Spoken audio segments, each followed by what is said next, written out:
Както ви обещахме в предишният епизод на предаването Конструкции, тази седмица ще си говорим за пасивните къщи. 10% по-скъпи от конвенционалното строителство, но за това пък 10 пъти по-енергоефективни. Вие сте с предаването Конструкции, аз съм Пламен Блесков. Започваме!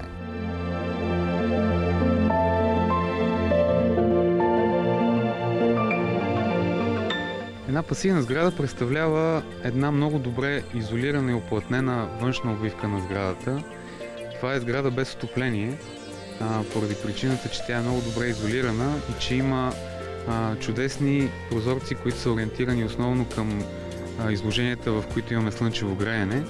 Така че през зимата слънцето по най-естествен начин отоплява сградата комфортно, безплатно. Това, което ме стимулира да работя за стандарта пасивна сграда и в Сдружението ИГ пасивни сгради, е именно това, че тук не наблягаме само на икономията на енергия, ами и на комфорт.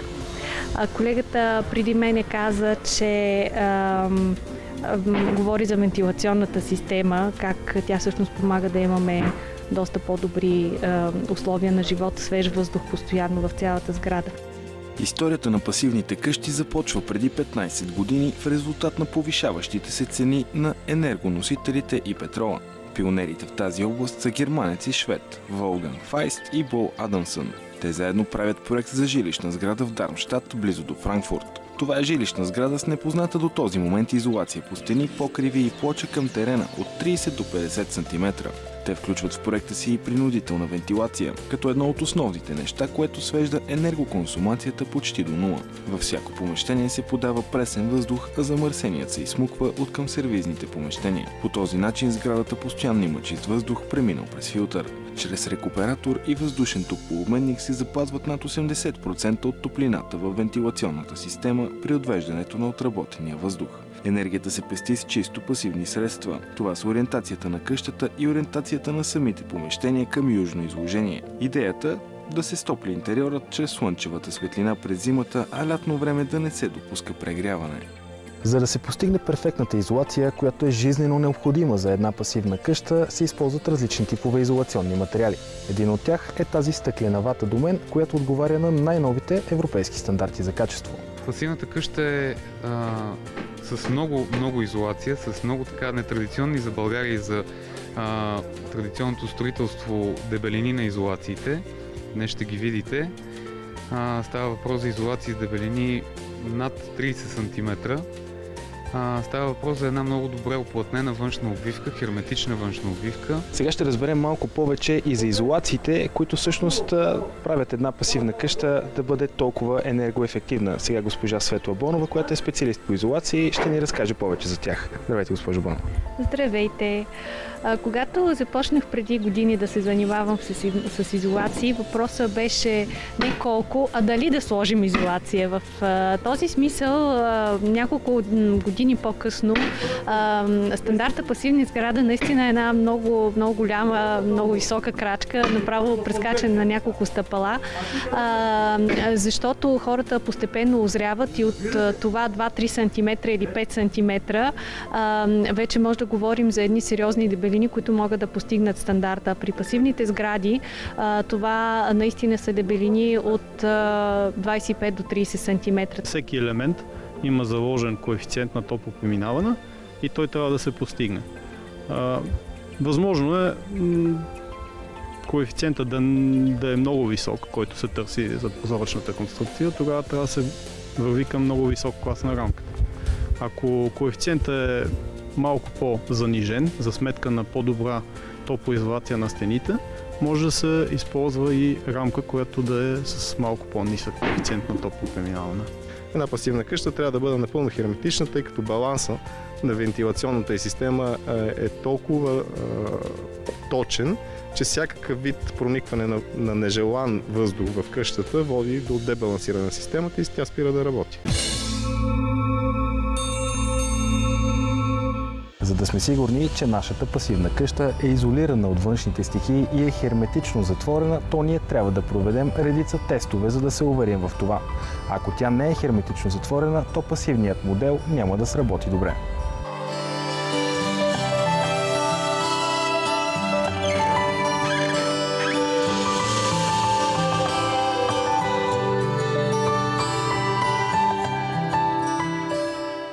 Blower Door тестовете и термографията, това са методи, с които се измерва енергийната ефективност на дадена сграда. Blower Door тестът представлява тест под налягане на ограждащата конструкция на една сграда и с помощта на термография, да кажем с димни генератори и анемометри, се проследява какво се случва с нежеланите инфилтрации в тази конструкция. Фактор, който е много значим за вътрешния комфорт на обитаване, който до голяма степен зависи от прозоречните конструкции. Всички знаем, в недобре изолираните помещения или сгради доста често срещаме конвекционни процеси, т.е. течения и въздушни течения, които се пораждат покрай студени повърхности. Значи, прозорецът поначало е най-студеният елемент в сградната обвивка. Въздух вътрешен, който се допре до тази студена повърхност, се изстудява и почва да пада надолу и поражда конвекционни процеси в помещението. Освен че има значение температурата на въздуха, има значение и скоростта, с който той се движи в помещението. В този смисъл, един много добре изолиран прозорец доближава повърхностната температура до тази на стената. И по този начин всъщност предотвратяваме конвекционните процеси да се зародят, които в последствие примерно не изстудяват краката или ръцете и водят до голям дискомфорт в обитаването на сградата. С какъв уред се надува къщата? Надува се с помощта на Blower Door установка. Това представлява една конструкция с плътнища и вентилатор, която се монтира на прозорец, на голям прозорец или на врата. Обикновено се монтира на входната врата на къщата или на прозорец към тераса, по-голям прозорец или врата към тераса. Като теста се извършва двупосочно. В първата част от теста се създава подналягане, т.е. минус 50 паскала налягане, т.е. изпомпване на въздух от къщата, за да предизвикаме инфилтрации, нахлуване на въздух през нежелани места. Значи, обикновено това са сглобки около дограми, около комини. Когато има камини в къщата, има си места, има конкретика на местата, където се получават такива инфилтрации. Ние точно там ги търсиме с помощта на термокамери, на димни генератори и на анемометри. Доскоро Франкфурт, където пасивният стандарт е задължителен на територията на общината, както за новото строителство, така и при реконструкцията на съществуващите сгради, беше първенец в Европа в изграждането на пасивни сгради. Но наскоро Австрия стана лидер в мащаба на пасивното строителство. По данни на Passive House институт доктор Волган Файст, в Германия до момента има над 100 000 пасивни къщи, ново строителство и санирано старо строителство.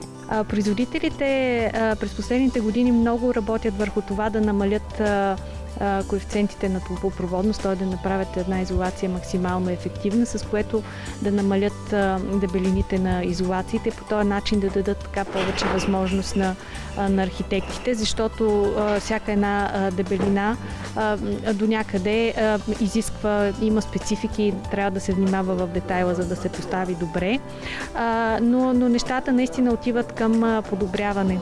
При втората част от теста е обратното. Къщата се надува до плюс 50 паскала налягане в къщата и се излиза навън с термокамера и се проследява откъде изтича въздух от къщата. При втората част на теста пак се използват димни генератори и може да се определи точно зоната, откъдето изтича въздуха от къщата. Тоест тези зони са нежелани, тъй като свободното движение на въздух през ограждащата конструкция на къщите водят до влошаване на климата, тъй като в тези места се образува точка на кондензация, точка на уросяване се получава и ако има дървена конструкция и вати, в тях този кондензат се отлага върху тях и съответно води до гниене на дървото, напоява на плесени и нарушаване на топлоизолационните качества на вата.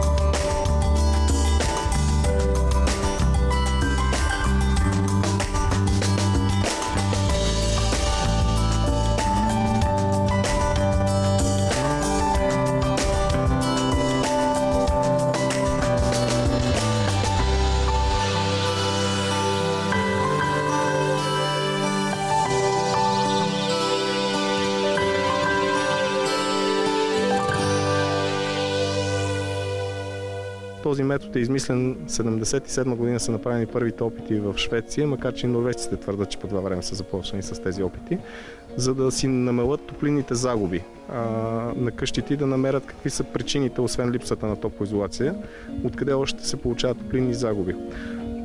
Самият тест има огромен смисъл, тъй като съвременните сгради вече са доста топлоизолирани и топлинните загуби остават главно от нежеланата инфилтрация или ексфилтрация. Така че самият тест набира все по-голяма популярност в световен мащаб. В някои държави дори е вече задължителен. В Англия няма административна сграда, която да не минава такъв тест. Както в Щатите, да кажем, всички високи сгради небостъргачи задължително също минават такъв тест, заради тъй наречения коминен ефект, който се получава в високото строителство. От изключителна важност за добрата изолация на вашата пасивна къща е не само материалите, които се използват, но и начинът, по който са монтирани. Ако монтажът не е добър, независимо от качеството, желаният ефект няма да бъде постигнат. Специално за стандарта пасивна сграда е много важна изработката и монтажа на прозоречния елемент, тъй като вентилацията играе много голяма роля в енергийния баланс на сградата. Трябва да се търсят връзки и монтажни детайли на прозореца към ограждащите стени, които да са въздухоплътни. И тук идва голямото предимство вече на пасивната сграда, която за нейното сертифициране изисква тъй наречен тест за въздухоплътност на сградата. Тоест, при провеждането на този тест се здобиваме с реален показател за това какво е качеството на изпълнението на сградата, което във всеки друг стандарт липсва, при който не се прави такъв тест. Тъй като нещата на хартия като проект може да са изрядни, обаче няма контрол в последствие какво де-факто е постигнато като качество. Така че това е едно от големите преимущества, които има при сертифицирането с стандарта пасивна сграда.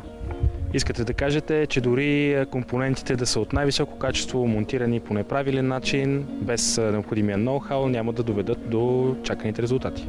Да, съвсем накратко казано е точно така. Обръщаме сериозно внимание на всички детайли, за да избегнем термомостовете. Термомостовете са уния пунктове във външната обвивка, където имаме загуби на енергия, където не сме помислили по време на проектирането или по време на изпълнението сме оставили пробиви във външната обвивка. Термомостовете са един от най-големите врагове на пасивната къща. При тази къща, в която сме, има някои термомостове неизбежни, но като цяло във външната обвивка няма термомостове. Тоест сградата е цялостно изолирана от всички страни, включително и отдолу от към терена. Сградата стъпва върху топлоизолация, тя не е фундирана върху голия терен. Правителството в България заяви своята подкрепа за популяризиране на темата за енергийна ефективност, за създаване на ясна и дългосрочна рамка от регулации и дефиниране на визия за бъдещето.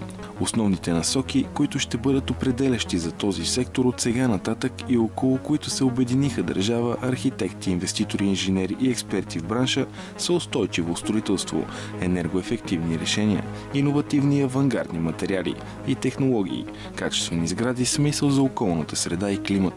Пасивното строителство на практика е един напълно нов за България модел, ориентиран изцяло към бъдещето, което означава и по-голям интерес, както от страна на инвеститорите, така и от бъдещи клиенти. Конкретните критерии на този стандарт изискват топлинните загуби през плътната част на сградната обвивка да не са повече от 15 вата на квадратен метър Келвин. И това нещо може да го постигнем единствено с висококачествени материали, с много добри топлотехнически характеристики, но това не избягва полагането на големи и сериозни дебелини. Ето тук е един от пунктовете на сградата, в който най-ясно се личат дебелините на изолациите. Застанали сме пред 30 см топлоизолация под основите на сградата, в която се вижда как цялата сграда е стъпила върху топлинна изолация и никъде няма контакт с студената земя. Всъщност, след като вече архитектите и строителите са свършили своята работа, вие я подлагате на тест. Дали всъщност строителството е добре изпълнено? Ами, в интерес на истината теста се провежда минимум 2 пъти. При наречения предварителен тест е момента, в който са изпълнени част от строителните работи, т.е. монтирани са топлоизолациите на къщата, дограмите и въздухонепроницаемите мембрани. преди да се затворят стените с интериорни покрития от рода на гипскартон, тапети, боядисване и всякакви такива неща, се провежда теста, за да има отворено време да се коригират зоните, които ние намираме като недобре херметизирани. И след като се изпълнят вече нашите препоръки, при желание на клиента се прави още един предварителен тест, за да се провери работата на строителите дали е била успешна. След завършване изцяло на къщата като интериор и екстериор се прави окончателен тест, от който се издава протокол, който протокол вече се използва, за да се докаже, че къщата е пасивна. В този протокол трябва цифрата, която получаваме на въздухонепроницаемост при 50 паскала за 1 час, да е по-малко от 0,6 пъти от обема на къщата, отопляемия обем. В периода на строителството вашата пасивна къща ще бъде подложена поне 3 пъти на Blower Door тест. Всичко това е необходимо, за да се осигури енергийна ефективност от най-висока степен. Специално при пасивното строителство Blower Door тест е от огромно значение, тъй като пасивната къща работи като, да го наречем, един швейцарски часовник. Всякакви отклонения от работата на системите за климатизация на къщата водят съответно до проблеми с климата в къщата и се получават такива неприятни термични ефекти за обитаващите къщата. Blower Door тест е метода, с който може да се проверят всички тези системи, дали ще сработят, т.е. дали има нежелана инфилтрация, т.е. проникване на външен въздух в къщата или ексфилтрация, изтичане на въздух от къщата. Това е един много балансиран модел с много точни изчисления, който всъщност ни довежда до една енергийна ефективност на съвсем ново радикално ниво. Енергийна ефективност, при която нуждата от отопление е 10-кратно редуцирана в сравнение с една обикновена сграда, която би била построена по стандартите за строителство. Тази къща, в която сме в момента, ще потребява близо 10 пъти по-малко енергия за отопление. А специално този проект е интересен и с това, че целият покрив ще бъде покрит с фотоволтаична инсталация и в крайна сметка тази сграда ще бъде плюсово енергийна, т.е. ще отдава повече енергия, отколкото ще потребява на годишна база. Особено важно и особен стимул към подобряването на топлоизолационните материали е налагането все повече на пасивния стандарт и при реновациите. Стандарта пасивна сграда има и вариант за реновации, той се казва Enerfit, с малко по-невисоки или с малко по-нестроги изисквания по отношение на топлинните загуби, защото при една стара сграда има редица неща, които не могат да се направят по перфектния начин, но това предизвиква нови, стимулира производителите да работят и аз мога да ви покажа изолация, която стандартно се полага в къща като тая, може да се положи на няколко слоя, за да се постигне желаната дебелина. Но най-новите разработки, например на вакуумните изолационни панели, които все още не са масови в България, същите топлоизолационни свойства могат да постигнат с тази дебелина. По отношение на изолациите можем да кажем, че няма най-подходящ или най-правилен материал. Тук имаме набор от различни изолационни материали, като почнем от стиропора, експандирания полистирен, едно от най-масовите изолационни средства, което често виждате по фасадите на сградите, HXPS или екструдирания пенополистирол, минералните вати, стъклена минерална вата, каменна минерална вата. Това е пеностъкло, много подходящо за прекъсване на топлинни мостове и вакуумните изолационни панели. Има някои по-екзотични изолационни материали, които не сме показали тук, но въпросът е в всеки един елемент на сградната обвивка, бил той стена, покрив, под, да се използва подходящия материал с правилната дебелина. Вашата къща произвежда енергия. Енергия, която използва, за да задоволи собствените си нужди. Като собственик на пасивна къща обаче, вие автоматично ставате и производител на зелена енергия. Енергия, която може да продавате в общата енергийна мрежа. Специалистите са категорични, че считано като лукс днес, използването на зелена енергия ще стане задължително в бъдещото строителство.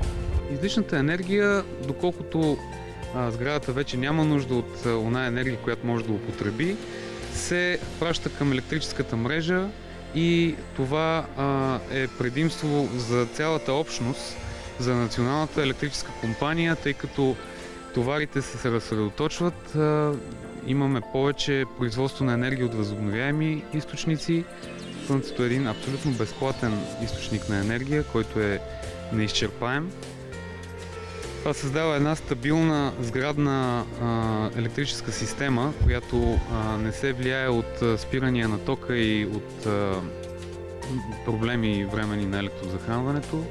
И най-вече това е огромен принос към екологията, тъй като това спестява у нея загуби по мрежата, които са в пъти по-големи, отколкото енергията, която потребяваме, което редуцира парникови емисии. Използването на възобновяеми енергийни източници, макар и да не е задължително изискване на стандарта пасивна къща, е последната стъпка към неговото постигане. На първо място това са слънчевата енергия, за подгряване на битовата гореща вода чрез слънчеви колектори. От друга страна фотоволтаични системи за производство на електроенергия, геотермална енергия, извлечена с термопомпи, вятърна енергия от ветрогенератори и други. Тези източници на енергия свеждат общата консумация на сградата още повече към нулеви стойности. Освен това, ВЕИ допринасят за пълната автономност и енергийна независимост на сградата от всички видове доставчици на конвенционална енергия.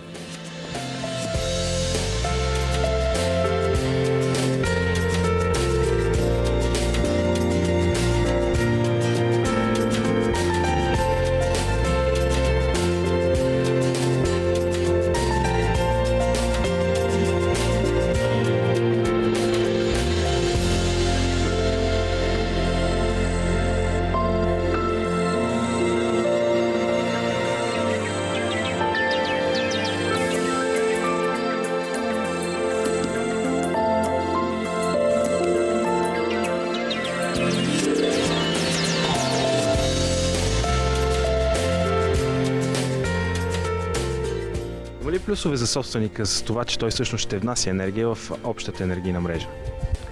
Разбира се, тази енергия все още се изкупува на по-високи цени, макар и тенденцията е тези цени да се изравнат с цените на потребяване на енергия.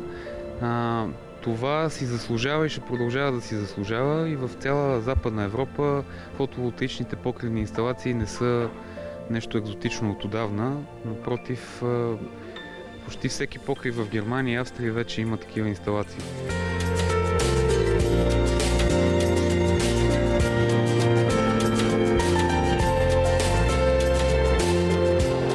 Това беше всичко от нас за тази седмица. Повече за пасивните къщи гледайте следващата седмица в предаването Конструкции.